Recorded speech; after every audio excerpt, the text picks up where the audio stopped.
Hello, ladies and gentlemen. This little bit of audio is unlocked from Patreon, and this is just an example of some of the bonus material you can gain access to by becoming a patron for as little as $2 per month. Now, this particular episode is far and away the most popular episode we've ever had on Patreon. Our patrons really loved this one, and so I thought I would share it on the main feed for everyone to hear. So if you like this one, like our patrons did, maybe consider becoming a patron and gain access to more stuff like this. Patreon.com/darkdarkworld. And as always, thanks for listening.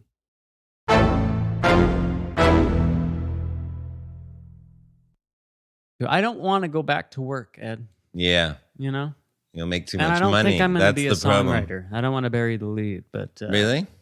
I don't think it's going to work out as far as a career. I'm a 38-year-old man in a world where everyone's a great producer and can already produce like a cutting-edge demo that I still am not very good at. Well, let's get into this. This was your dream. Mm-hmm. Then it one of many. wasn't for a bit. Wait. Commercial songwriting is a fairly recent... Oh, yeah. You mean music was my dream, being an artist. Yes. Yeah, I wanted to be in a band. That's all I ever wanted to do for the most part. Yeah, but I mean, and that never stopped. It was just this sort of meeting this gentleman, this entry into commercial songwriting that made this, for the last year or so, your particular focus. No, it stopped. I don't know if it was... So before Declan was born, like the year before Declan was born, I did like the biggest tour I'd ever been on. I was filling in. I was touring like a hired gun for a band, and we did a big tour. And What's the name of the band? They were called Deer in the Headlights. Very nice fellas, the ones I knew. Mm-hmm. Yeah, great guys, and had a nice, fun tour with them. They played some, like the biggest shows I had ever played, and it was a whole tour of them. So we did a big show every night. 1,000-seat places. I'm so bad at like. What would be estimates. the Phoenix equivalent? The Marquee? Marquee, okay. Like that every night? Yeah, so 2,000. What's that? 2,000-ish? Yeah, so let's say between 1,000 and 2,000 a night. So, by no means epic, but sure. Well, it was great. You and I are used to is 50, hopefully. At the best, yeah. So, and I got paid every night for it, so I felt like I was really living the life, Sure. And they give you food. Yeah, I could have gone and done that forever and been happy, I think. Touring? But, then I had at that time, right. I felt like this is the life. This is the best thing I've ever done. This is what I've always wanted to do musically. It would be better if they were my songs. Well, sure, not to be a fill-in guy, but to be on tour and playing music professionally. Yes. Right. Gotcha. So then my girlfriend got pregnant. And we settled down elsewhere, which took me out of the band, or at least out of those duties. And I was never in the band, but so it stopped for a while. But I think also part of it was I never really loved being in a band in the way that, like, I liked playing shows, but that never appealed to me as much as just sitting in my room writing the songs that we would then play at shows. It hit me that, like, for me, it's always been the creating. What about practicing? Not the show. Kind of hate band practice. Really? To be honest, like, I understand it's important.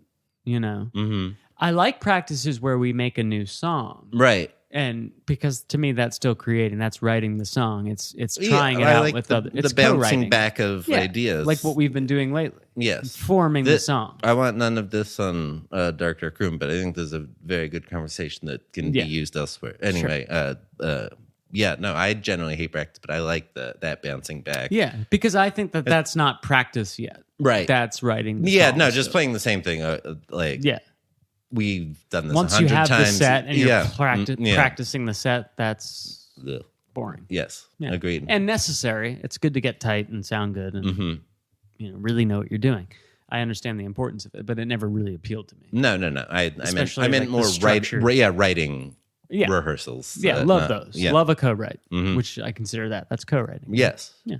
I think just one extra idea. Even the four of us switching up the where do we put this beat or this beat? That's arranging. That's writing. That's interesting. I completely like you or I could have 90% of the song if the last 10% is from everybody. It's co-written by everybody. Absolutely. So anyway, you're now dad. So I'm now dad and not doing anything with music, Working and not really missing it. Really? Yeah. Because I was still writing stuff, right? I would still write songs. I did weird, different stuff. I was writing some country stuff. You're writing about a lot of your, but also sort of Brucey era. Yeah. And then, but when I realized like something clicked, it was actually through listening to a One Direction fan podcast in 2013 that made me realize that there are people that just write songs and that's what they do. Sure. They don't tour. They're not in bands. They don't take band photos. And like, I hate all that. Right. Or I don't hate it, but that's not whatever motivated me and I cared about. Right. So, and don't confuse that either. Like, I like being the center of attention. Absolutely. I like being a show off too. Like, sure, I love having a photo taken of me if it looks good. Right. So, but that wasn't whatever, like, the passion for music came from being like acne ridden and hiding in my room writing 80th Street songs. I really love music. This is what I want to do. I just want to make something that sounds good like the bands that I love. Right. I want to be on that level. And so maybe I could write music that lots of people would like or want to do. And like, I'm not a great singer. I'm not a great performer, but other people are, and maybe they're not great at writing things, and maybe I can write songs that I think are great that they could deliver that I, can't. Yeah. And so that was the process, right? That was the thought process. And when I learned that that was something that existed, I thought, well, this is what I've always wanted to do, is just be the guy in his bedroom writing the song. Yeah. Come to find out, you can sit in your room writing a bunch of songs, but unfortunately, it still takes all the connections in the world. No traction with a great song. Yeah, you got to know the right people, and sadly, if you're playing songs for execs, 9 times out of 10, they're gonna take a bad song that sounds well recorded and produced over a good song that sounds shittily produced, and recorded. Yeah. So that's gutting, right? They don't care about the song. They care about how it sounds. Right. So I'm not a great producer. I only just started like really trying to learn engineering and recording so now things you'd be like a few years ago. I'm into a quagmire in which you'd need to not only write something to sound in a specific genre, but also produce it to sound that way as well. Because songwriting has changed. Yeah, exactly. Days where you were just a guy I got an acoustic guitar. Yeah. Here's the song. Turn it into something, producer. What was the name you have of to be everything. What was the name of the songwriting, like American Idol, you were telling me about? Oh, it's called Songland. Songland, yes. My guy, where I show up and I'm like, well, imagine someone good singing it, and there's a different chord here. That's what I would do for my big which used to work. It's like, and then the chorus would come here. I don't have that part yet, right? And then a bridge, something like that, and then come back real big, and they'd be like, great ideas. We're gonna try to bounce a bunch of things to different tapes, and we'll get this out in 8 months. That literally used to be a thing. You'd sit at the piano and like bang something out, and da da, and okay, and then I go ha ba ba da da, and they go okay, hey Jude, and they bring in someone who knows how to engineer and produce, and they George make it a song. Martin. Yeah. Also, what's an annoying thing about that? There are so many times when you'll be like, people will ask you, when I say like, oh, well, I'm trying to be like a songwriter, people will say, well, why not an artist? Or why don't you just be the band or the guy? I said, well, I'm not really like a great singer. Well, neither was Bob Dylan. Oh, he's got a terrible voice. Stop with the Bob Dylan had a bad voice, so he's like the perfect example. He had the first quirky voice. He had a great voice. Exactly. Great way to say it. Yeah, But Ringo's stop our being first bad drummer. choosing the one Awesome like most drummer. successful guy ever with like a weird voice Yeah. as like if Bob Dylan could do it, so can you. Well, he's actually not that What good a at guitar either. He didn't do all dumb that finger rationale. picking. It was someone else. So I've been a guitar-based writer for pretty much my whole life, and only recently decided, maybe songwriting's something I could do. Don't really know how to play piano, but most of the things you need, like what they want, are stuff written on piano or synths. And so teach yourself this or slowly put together a MIDI. And it's just the learning curve is, if I had been doing this since I was the kid in the bedroom at 17, I'd probably be doing what I'm envisioning now as a gig, but I came to it too late. So this is a roundabout way of saying I don't think this is probably going to work out as making my living. But another thing that I'm having a lot of fun doing is the podcast and just doing research about these things in general and journalism. That's what I always went to school for. And you're a very good writer. Maybe I could. Oh, thank you.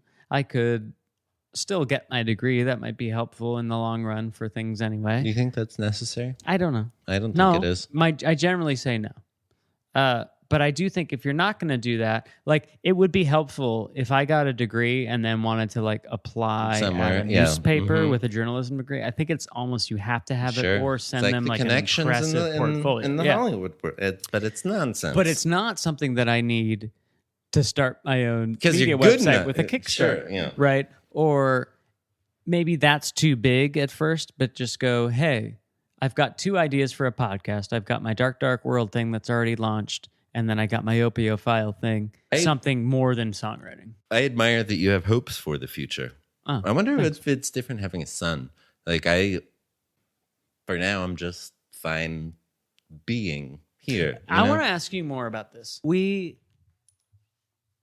in one of the first iterations of our friendship, we used to late night sit around having a few beers after the bars had closed and most of the friends had gone home, and we would talk about our general discontent with our lives. ennui. Yeah.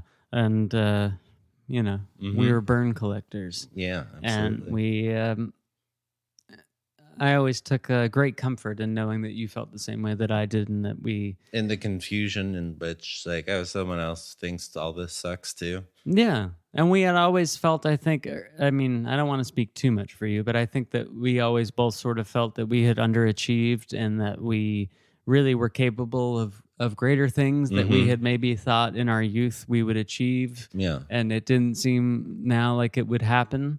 And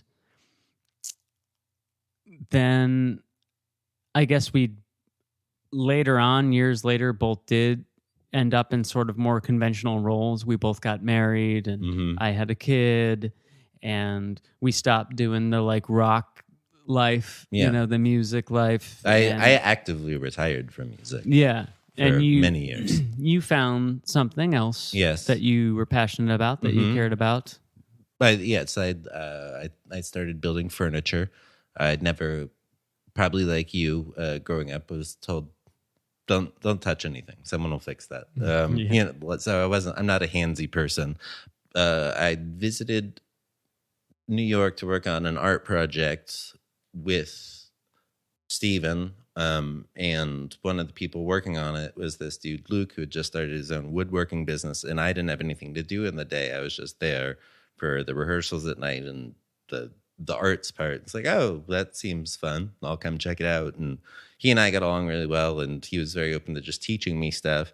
And I just learned while I was there, and I was sort of done living in Portland. And I'd always wanted to live in New York, but it's like, I can't cut it. I'm lazy. I'll never make enough money. All these, like, it's too scary to go there. And then these things, too big. Yeah.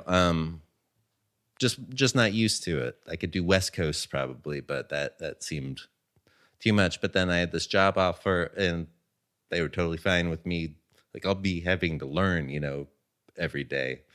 That I won't be. You can't trust me to solo this really for a while. And Luke was totally fine with that. And so and I did build a passion for making furniture, and So you just moved out there. moved out. And I had also met my first wife via this art project as well, and so that was exciting. So it was just like, yeah, I'll go try New York. Like there's And she lived out there she already. she lived in New York, and so I didn't have really anything going on in Portland. And I moved to New York and did that for a while.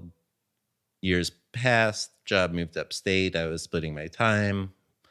My marriage ended, and etc. So would you say that this new Eddie, married Eddie, Mm-hmm. New York Eddie, Yeah.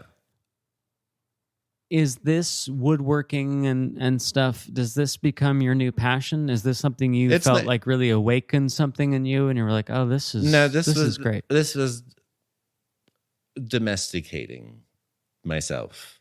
It was a job that I enjoyed. That it was hands-on. Like I still got to feel creative. Like as you said, sort of grew up thinking I was special, because I like music. I'm sort of smart. And then it turns out, well, a lot of people are, and they're better achievers and smarter and, harder working, all the qualities that make people successful. And this was a thing that I really enjoyed doing. It wasn't, I wouldn't say passion, like I felt for music when I was a teen. And I still sometimes do, but I did get very disenfranchised with music, which is a probably side story now. But it was just a thing that I was very happy doing every day, that I could make a living and was, creatively satisfied and made enough money to survive. And it was totally fun. It was like my ideal domestication of myself, Yeah, which is the thing I never planned on having. Yeah. So it was a pretty good settling down. It Yes. was like It's it's better than working at a supermarket or on a whatever. computer or something. Like Yeah. everyone I know does something on a computer that I just don't understand. Yeah. This is like I'm cutting wood and gluing it together and sanding it, making it look pretty. And I'm happy doing it, happy enough doing it. Yeah. Yeah. I mean, Happy enough. yeah, Enough is the key. Never right? accuse me of happiness. Yeah, right. So, but it wasn't such a passion that you're now here in modern day in your bedroom whittling wood, putting things together, building tables. It's not something you're doing as a passion like that. Well, as I think one of my biggest fears is debt. And so to even start to try to do that is so much capital at the get-go. And then Even just buying the raw materials and stuff. Yeah, and I mean, you have to have a shop, insurance, all this stuff. So, but is it something you care enough about that you were like, even if you could do it, let's say you did a GoFundMe or something to start a business. Would I do wood? Yeah. Is that something you care enough about that you're like, you know what? I could do this for the rest of my life. And I would like to. Is that something you would like to have? I'd like to have a business like the one I worked at, but it was mine. I suppose, I don't know. I go back and forth about that. Do you only think I don't get a giant sense of accomplishment from it. Okay.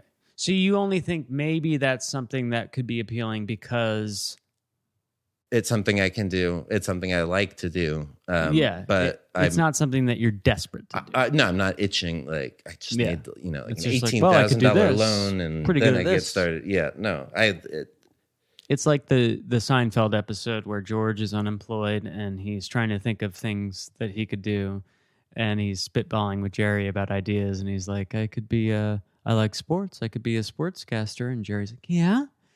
Tend to give those jobs to ex-ball players and broadcasters, and he's like, well, that's not fair.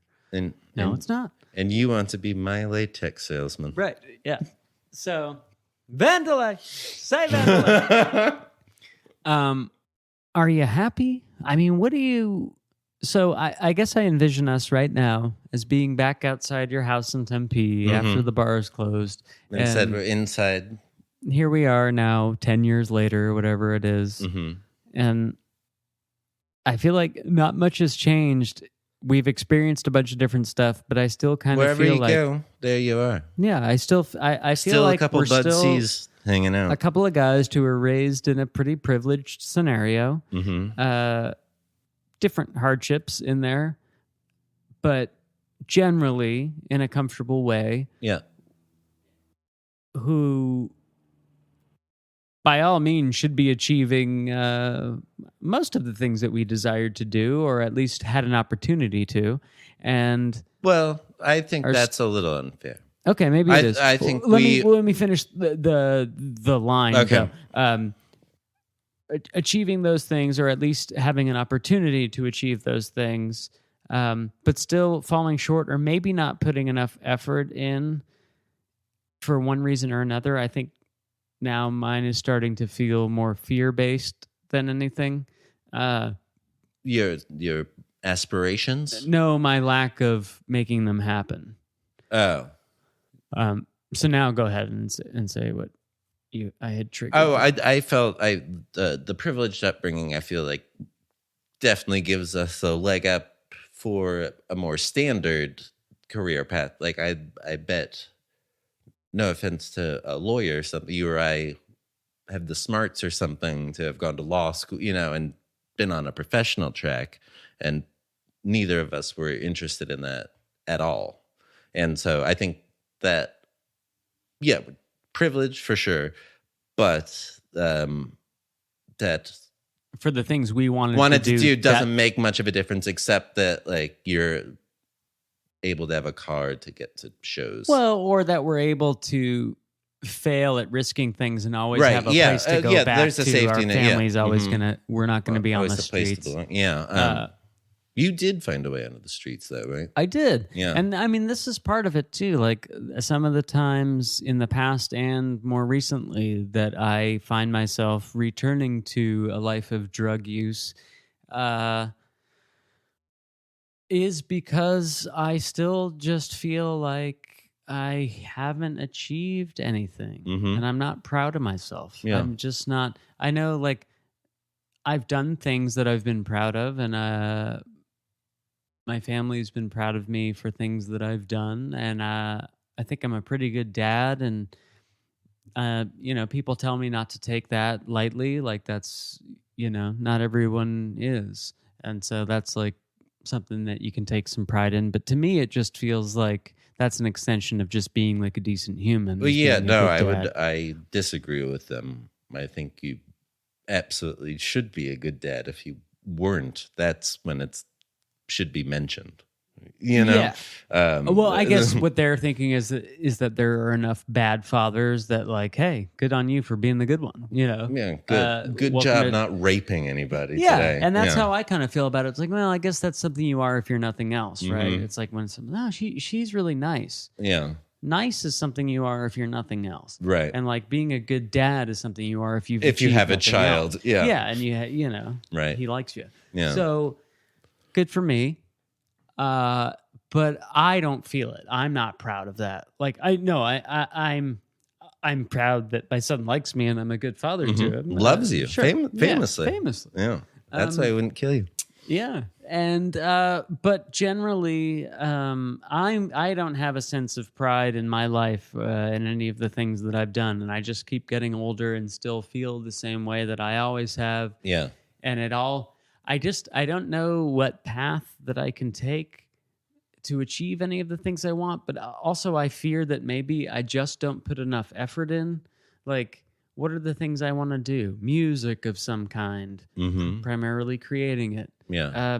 There are people out there that just like grind and like make YouTube videos of like them doing covers so that you'll go to their page and then you can hear their originals, and then they blow up and they have 1 million subscribers, and then suddenly they're a Spotify secret genius and they're a songwriter. And it's like, I guess I could do that, but I can't do that. You know, or maybe I can't. Maybe I'm just a lazy person that just can't do Are things. all of the things that you're seeking recognition based?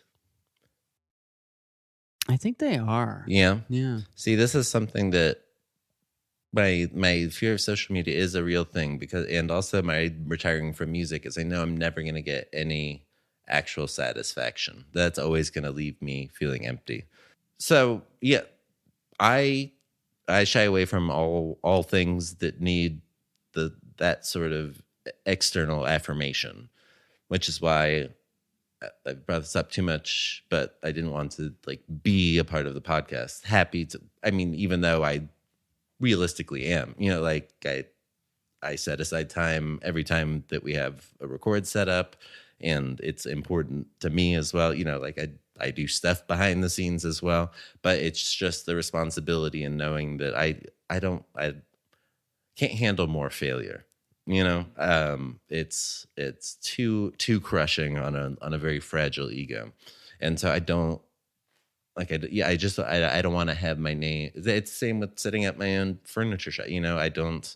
If it fails, then it's on me. You know, if this fails, well, it's Jordan's thing. You know, I'm only there on the weird episodes, so it's just it's a big fear of rejection for me, where just staying away from that I've found for myself to be a bit healthier. But in that, I really respect your aspirations and that you're willing to put in all this work. I don't want this to sound like I'm saying this about you or it sounds offensive. Do you feel cowardly in that attitude that you mentioned absolutely. at all? Okay.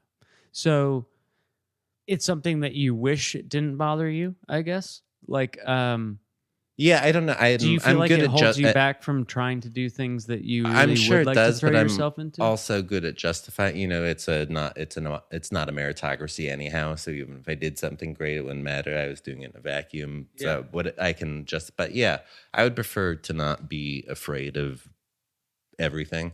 Yeah.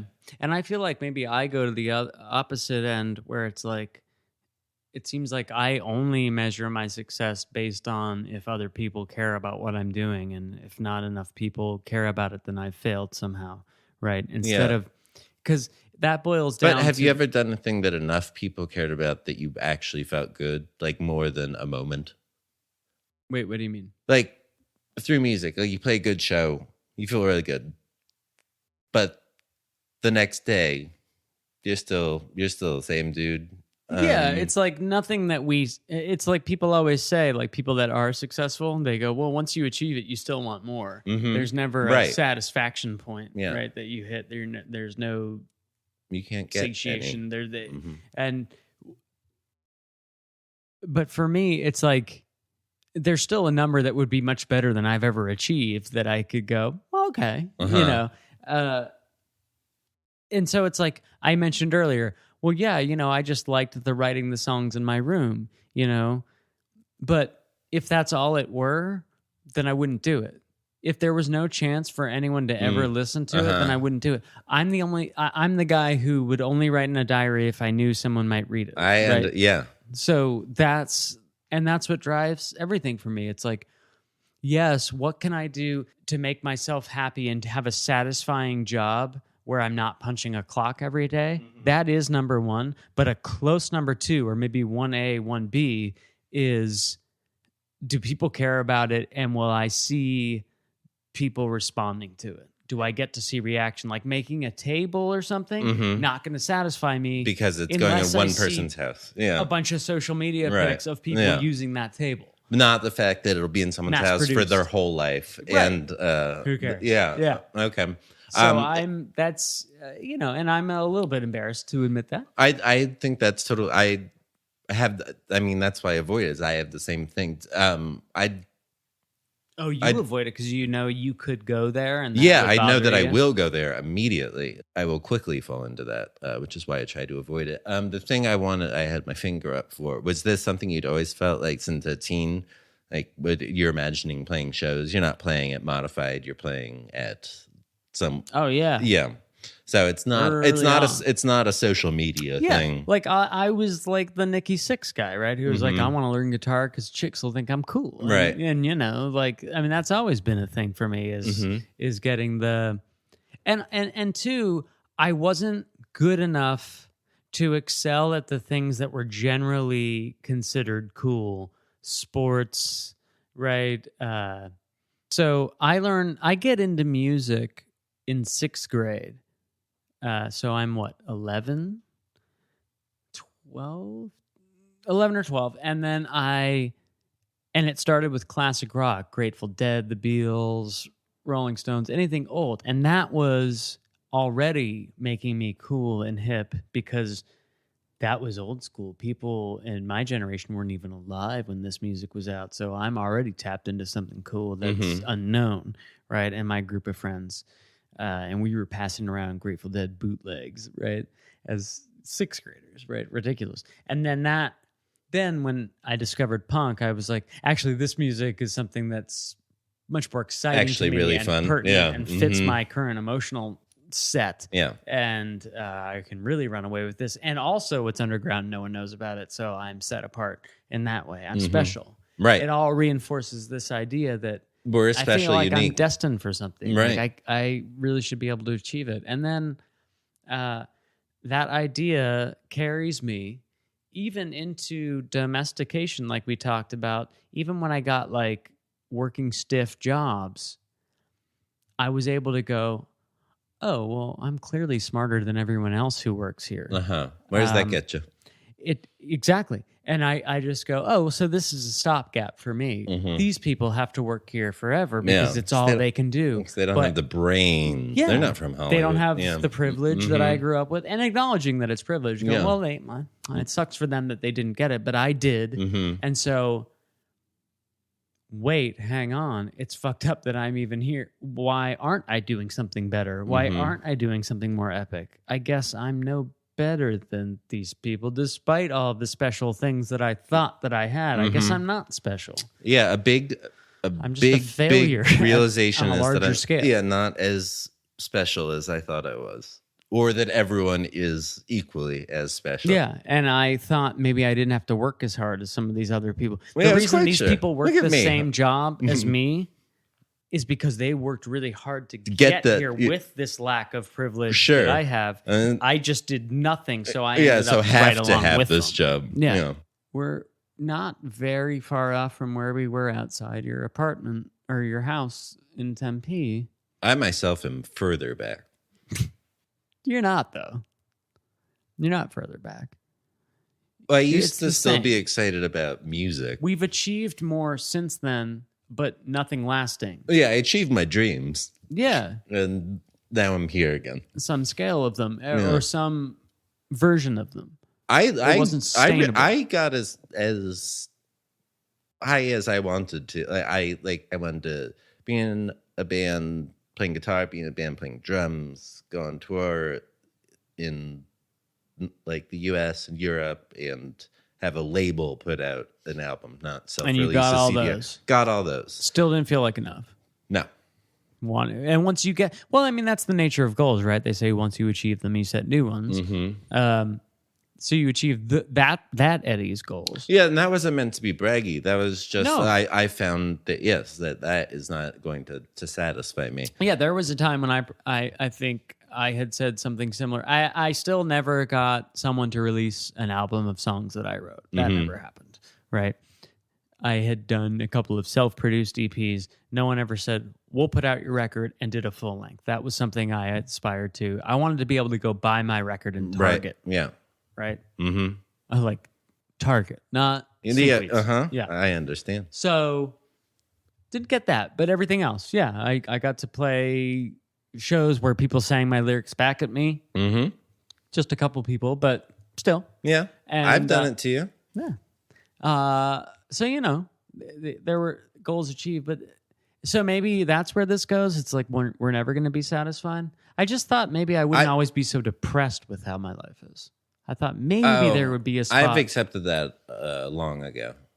I guess but from an achievement standpoint, or from a it just doesn't general matter to me. sense of feeling.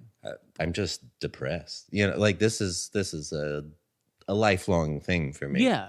Well, so it seems like You have dreams. I have more of a proactive. We're both suffering from the same thing as we always have been. It seems like this is the question. I know keep that's wanting the to question ask we you. were starting with. No, I have no aspirations, no hopes, no goals. But I try to view it when I can in the Jim Carrey way.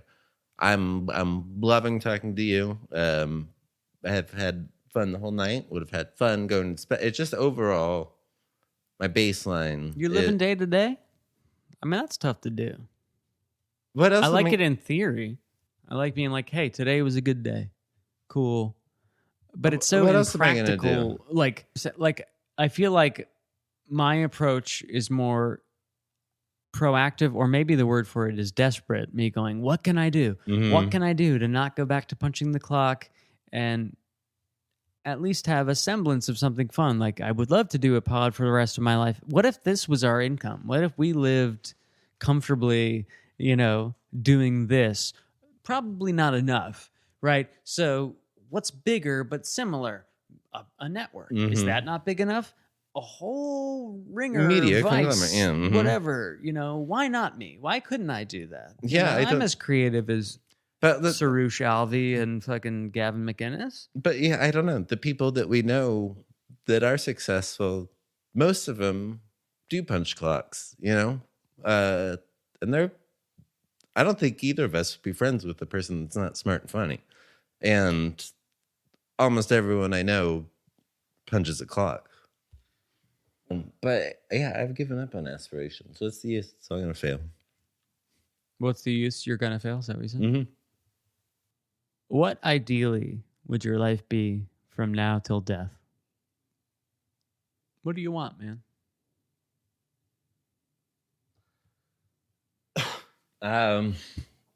There's nothing right now. It can be abstract. I mean, it can be like just something that makes me want to get out of bed every day and like here's meet what I a like. woman that I I can like- spend it with, or it can be abstract. I like laughing. or broad. That's my main goal. Music that I like makes me laugh. Like, not funny music, but like just if I hear something good, it makes me like Deerhoof, my favorite live band. I am laughing the whole time. It's not because it's just it. I'm a big laugher, a big fan, and so I guess that's my main goal is to laugh, and a long-term goal is to not have too long of a term here on this. I just call it world. I think dark is Assume. doubly redundant. Yeah. You just say world. I know how dark it is. Well, I mean, like even having the forced talks, I love so much. What do you mean? What are the Did we forced get talks? for the podcast? Yeah, Oh, yeah. I love it too. because It's a great way to come together Mhm. and Right do our now. talks. over me. We actually get to use them for something, Mm-hmm. Which you like. Yeah. All right. But you like it when it goes well, I do. meaning, when we do get the few people that actually write in and say things, that's nice to have, to know that there are actual heads that exist and they didn't just get created. I mean, there might only be 2 or 3. Sure. But you and they're Dylan. I enjoy for people to like it. If I'm making something, I want it to be good. I just don't expect to get any grand satisfaction or sense of achievement from it. Of course, I want anything I do to Doesn't mean it's not Be good. possible to get. You just don't expect. exactly. Right. Yes, it's lowered expectations, Sure. or realistic, however you want to say it. And I think that's my problem, is great expectations. But I like that. I'm jealous of that. I would rather try more and fail more But than maybe- just give up. maybe that's detrimental to me. Well, Is having great expectations. Maybe I should set the bar we each lower. have greener grass in different shades. Mine's No, yellow. but like which- my grass isn't greener. It's just that I hope that it will be. Maybe if I start believing that it won't be, I will be happier knowing that there's nothing to try for. but God, that sounds depressing. well, that's me. That's my yard. Is Right, but it didn't sound is as that my- depressing when it was like, well, one of us is going to work for us, Ed. Well, I'll get us out of this. Mhm. And if I just concede also. Then not my beef, Yeah. or not my problem. Well, on that note, Back to the fun. how often do you think about suicide?